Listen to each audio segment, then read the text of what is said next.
Wanted to welcome everybody to today's webinar, and I always like to take a quick moment to introduce myself. I'm Jamie from the marketing team here at Know, and we are back for another webinar. In the Know webinars, we hope to help e-commerce brands learn best practices and explore new strategies and concepts. And so we're so glad you're here and tuning in. A couple of things before we do get started. If you haven't had a chance to check out our previous webinars, they are up on our YouTube channel, so be sure to watch them there. And I always do send out a follow-up email where you can catch the replay of today's recorded webinar. We will be doing a Q&A session at the end of today's presentation. So if you do have any questions, you can send those in through the Q&A box. And if you have any questions regarding your Know account, or if you're looking to sign up, you can always reach out to us at hello@knowcommerce.com. We are always happy to help.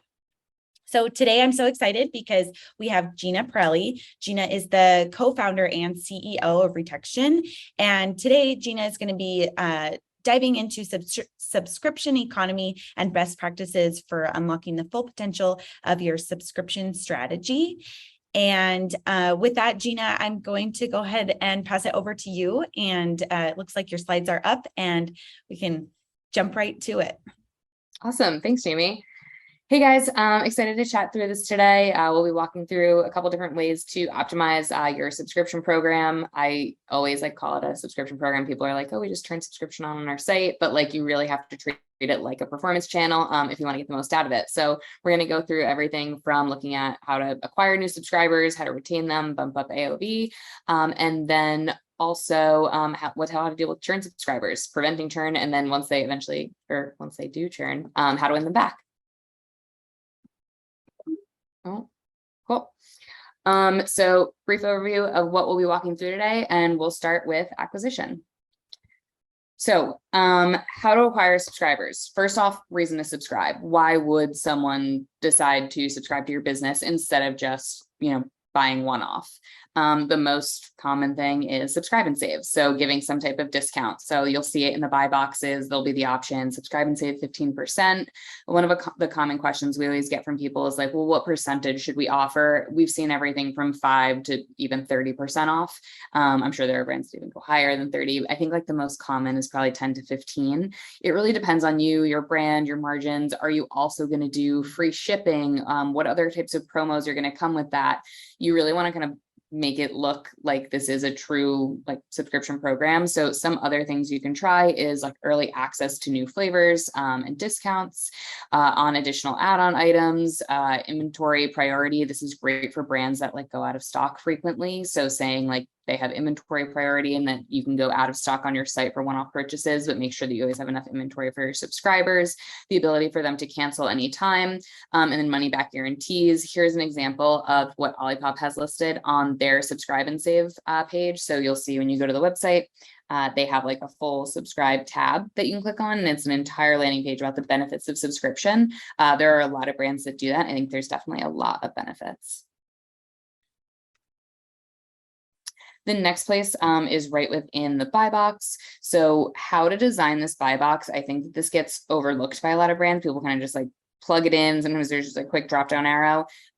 There is quite a bit of strategy beyond this. I didn't realize it until we really started Retextion. We did so many of these implementations, how many different ways you can lay these boxes out. I'm highlighting the Moku and the Mad Rabbit ones to show you just two different examples, but there are a ton of different ways. The one on the bottom of my screen, I really love this, how it has the different options all laid out instead of a drop down menu with the most popular tag on it, because it really kind of gives a clear visual representation of the different cadences and what people go to. My eye is just really drawn to this as opposed to it in a drop down, but the drop down is definitely more common.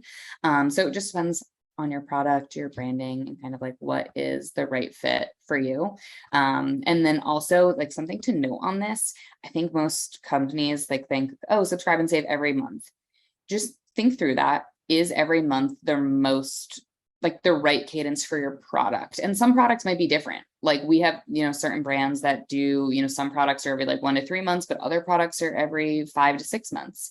The Moku example of 6 weeks is a great example, saying that's the most popular. They've probably looked at their database. They've seen, people on the 6 weeks churn less.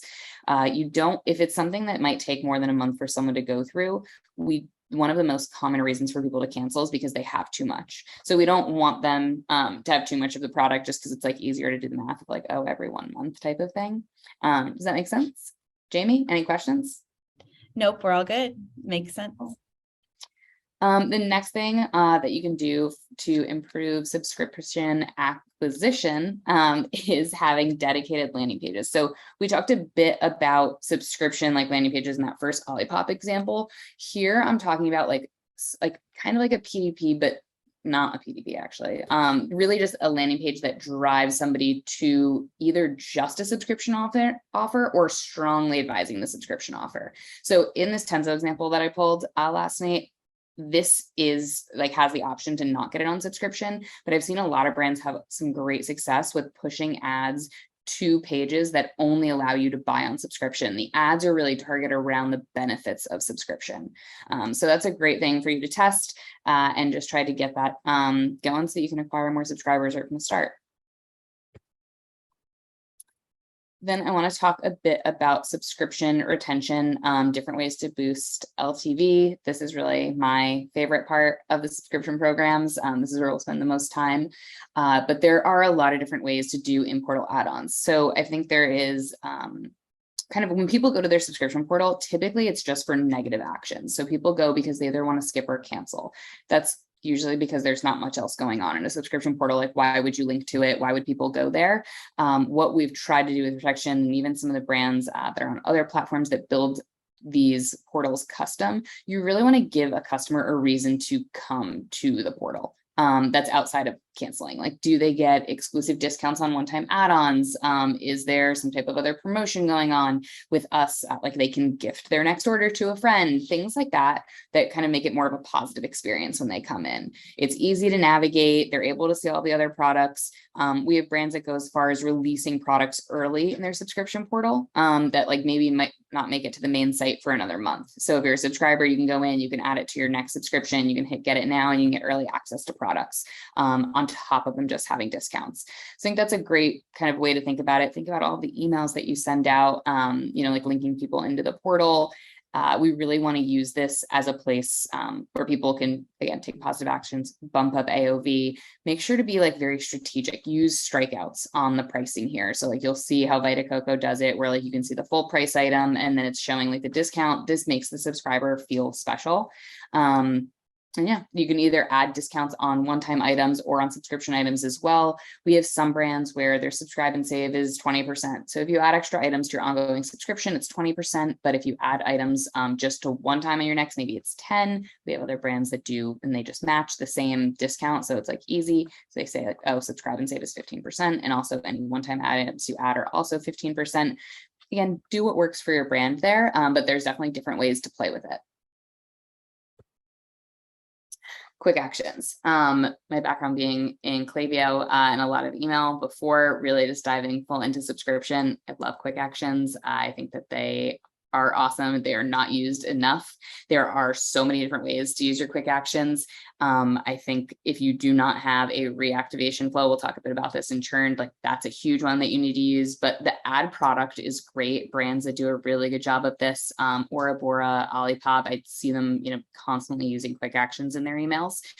Where what a quick action allows someone to do is you're able to take this link. So the one that I've highlighted is add item and apply a discount.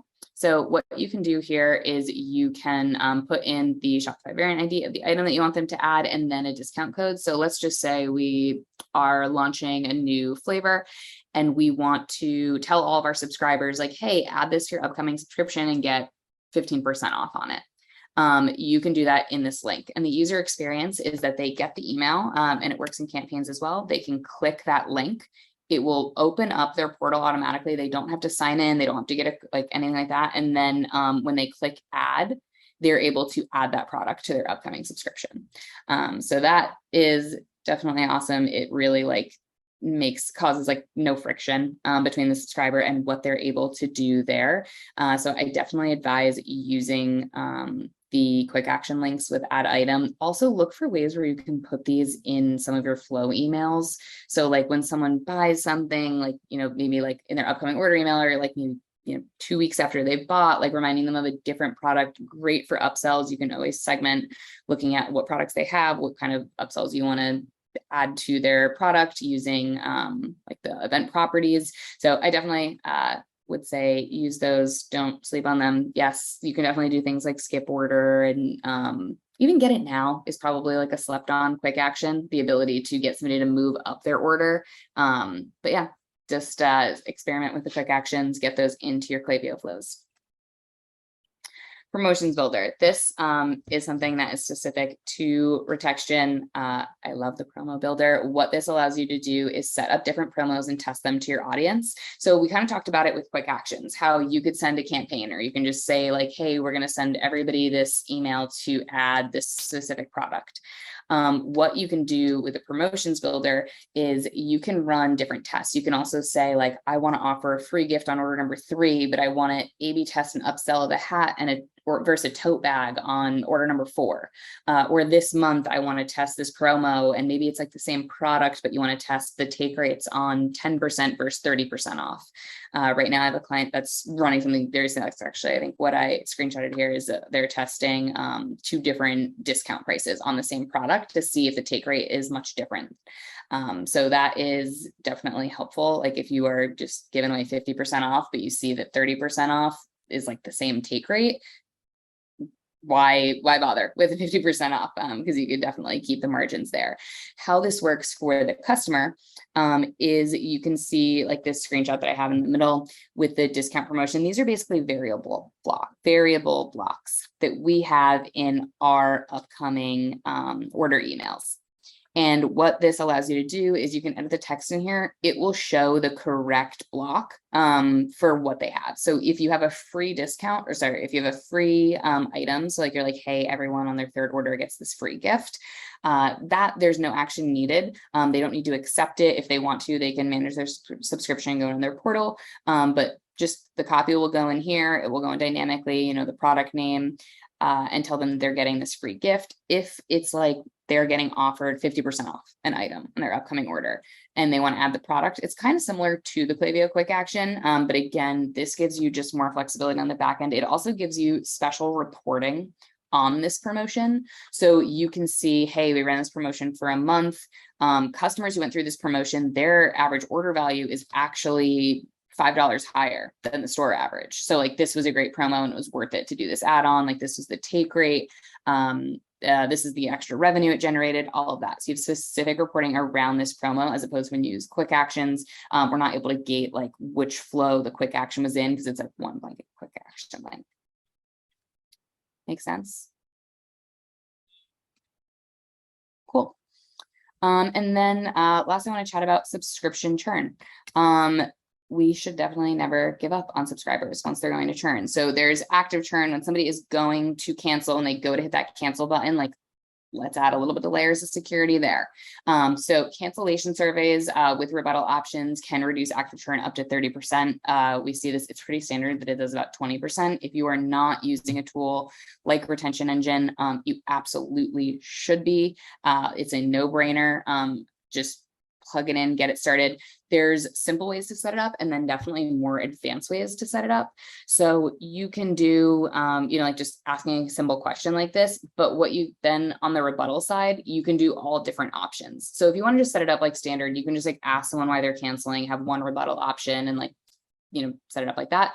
Or you can get a little crafty here and you can say, you can test different things. So if somebody says I have too much product, you can say, okay, like let's try pause, like let's do 50% of the list gets pausing, but 20% of the list gets a discount. And like you can A/B test different discounts. And there's actually a machine learning component behind it that you can turn on where based on how people are answering, it'll start changing, who gets served what, depending on, where they are in their life cycle and just like what's performing better for save rates.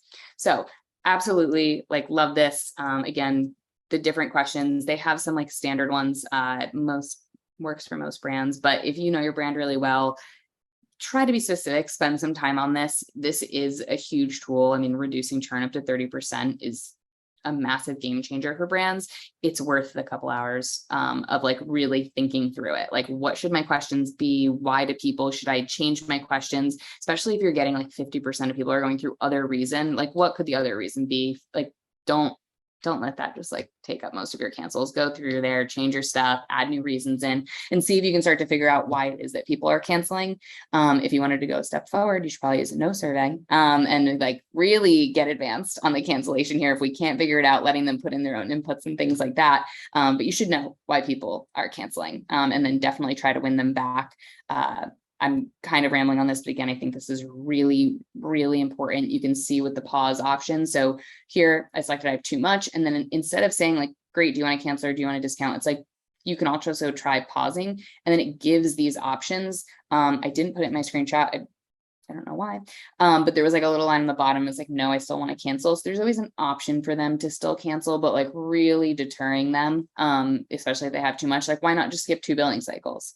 So definitely suggest setting that up. Something else that's really overlooked, I think, is dunning settings. So like what you have set up here, again, there's another tool, an app like Churn Buster that you can definitely use, but just check your subscription program, see what your dunning settings are set to. A lot of people have like retry every 1 day for like 7 days or something like that. I think that might be standard in some of the apps. That's not great. If you think about like credit card failures, like if somebody's credit card failed today, it's most likely to fail again tomorrow. Like you want to give it some time for either more funds to be added to the account, or, you know, like whatever the issue is, it's flagging as fraud. If you try every single day at the same time of day, it's probably still going to flag for fraud. So giving it a little bit of time, giving it a couple of days, you know, doing max number of retries. 3 is probably the lowest number I would do on the max number of retries. Most platforms you can go up to 7. I would, anything over 7, then it starts to like, you're gonna start to kind of get punished by the like by the Visas and the big payment companies of the world, where you're hitting the cards too many times, especially after they decline.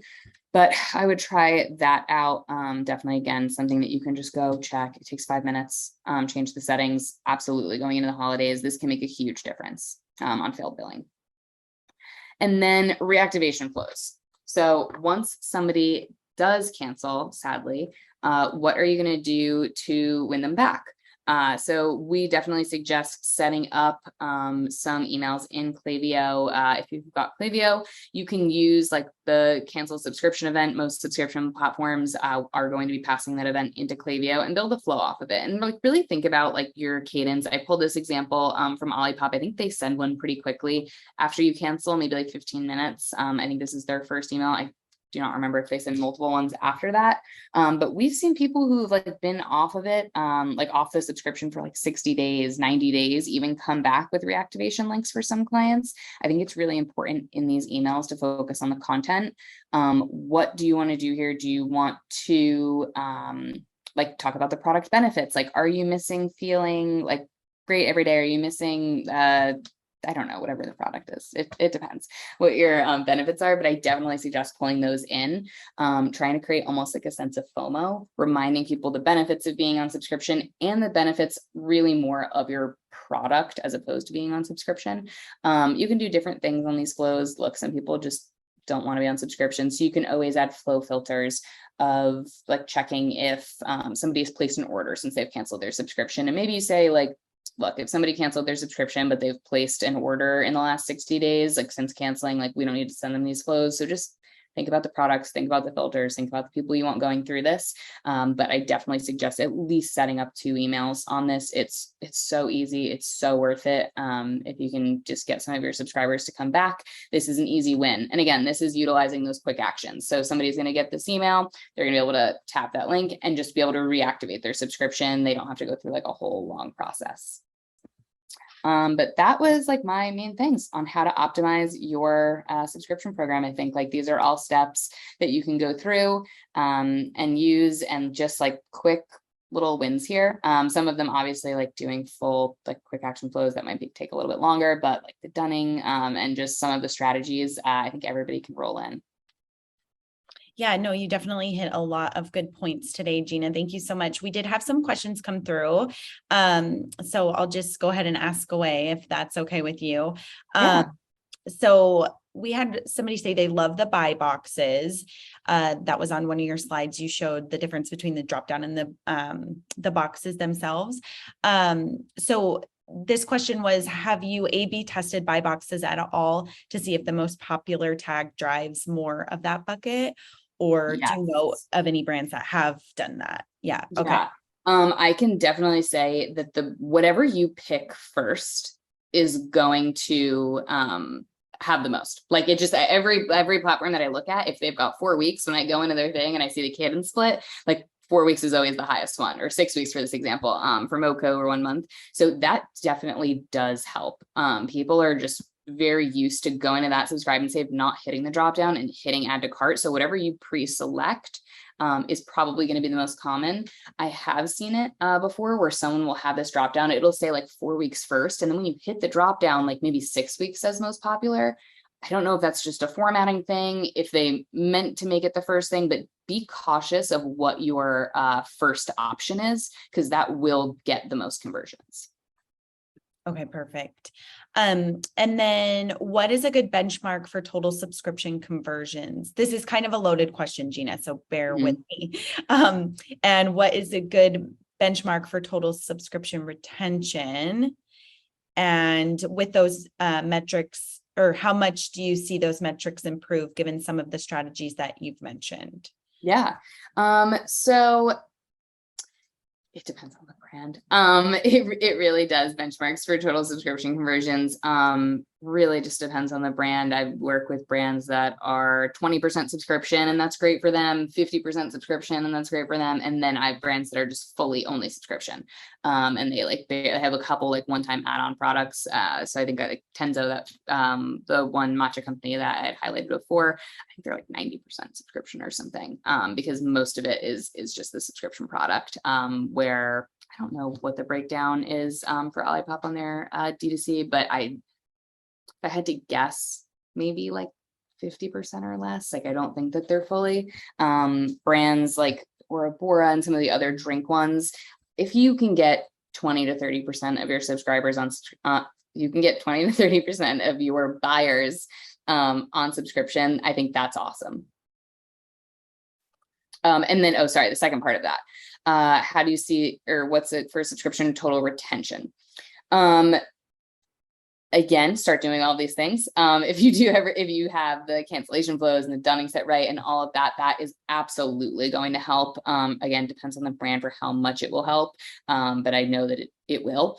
What is a good cancel rate? It also depends on how many new subscribers you're bringing in each month. I would say like the one thing that I'm like most cautious of is that I always like look at the charts of like new versus churn subscribers and overlay them and just make sure that new is at least 10% higher than your churn rate. We obviously don't want just like a super churn and burn subscription program, because then it kind of means nothing if people are coming in and canceling. Some of the other tools you can look at also around where people are canceling, I think that gives a lot of insight. It's something that's overlooked. People just look at like, oh, people are canceling. They don't look at like, are they canceling before the first order? Are they canceling before the fifth order? Like, where is that? Because somebody who cancels, like we measure on ours, like same day cancellations. So somebody who comes into the website, they see subscribe and save 15%, they click buy to save their 15%, and then they immediately cancel. Like, I don't, that is like more of like the kind of traffic that you're attracting, and the people that are like landing on the page and how the page is set up, like especially if you had like subscription pre-selected versus not pre-selected. So that's like one way to look at churn. If you have a ton of that, that's definitely not good. I would probably change the way that your PDP is set up, maybe set up one-time purchase first. People might be subscribing by mistake. And yeah, I rambled a bit there, but that's kind of my thoughts on churn and how to look at that. Yeah, thanks. Okay, so do you think that the proliferation of subscription has led to consumers fatigue? Like with like just the consumer fatigue around just having so many subscriptions? That's how I understood it. Okay. Yes and no. I think that sometimes you're like, oh, another subscription, like why do I need another one? But there is the convenience factor. I think that some products are just a better fit for subscription than others. And like, sometimes it really feels like we're forcing it. Where others, like, I'm just like, oh, wow, thanks. Like my shampoo and conditioner is on a like 4-month subscription or something like that. And I love it because I don't think that I need shampoo and conditioner until I am in the shower and I realize that I need shampoo and conditioner and I don't have my phone. So it actually is really nice when I get a prompt to be like, hey, it's been 4 months. Like, do you need more? And I can always like skip or pause, like whatever I need to do. But like, that's a product that like, I kind of love. Vitamins where you take them every day, like coffee where you have it every day. I think are great products, but if it feels forced, then probably less of your audience is going to be apt to subscribe. Yeah. Okay. I think we'll end on this question here. Are there common reasons why people cancel but then reactivate that you can try to address before they cancel? Yes. So, well, this is where cancellation surveys and stuff like that come in so key, because again, every brand is different. There's a coffee brand, for example, where they realized that so many people would cancel after their first purchase because it was too light of a roast. And they really, really it was just not working for them. They needed a darker roast. So what they started doing was putting a sample of their dark roast in every first subscription of the light roast, because they just knew that the cancel on it was so much higher. And that like really helped them. And they didn't know to do that unless they did the cancellation survey. So I think that is like a good way to go about it, where like with them, they were so proactive that they put the sample size in there. What they also could have done is, edited their email communication and put more notes in it. Like, oh, did you know that you can swap? Did you how was this? Like, how did it taste? Like, was this good? That type of thing. So I think that there's definitely ways to be proactive about it. Mm-hmm. Yeah. Well, thank you so much, Gina. It was so great having you today. I really appreciate all that you shared.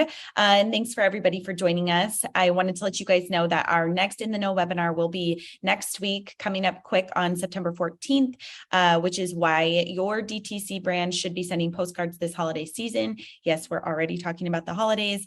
This will be with Michael Epstein from Postpilot. So be sure to join us then. And if you need anything from us here at Know, like I said before, you can always reach out to us at hello@knowcommerce.com. So thanks again, everyone. Thanks, Gina. And I hope everybody has a great day. Hey guys, thanks for having me.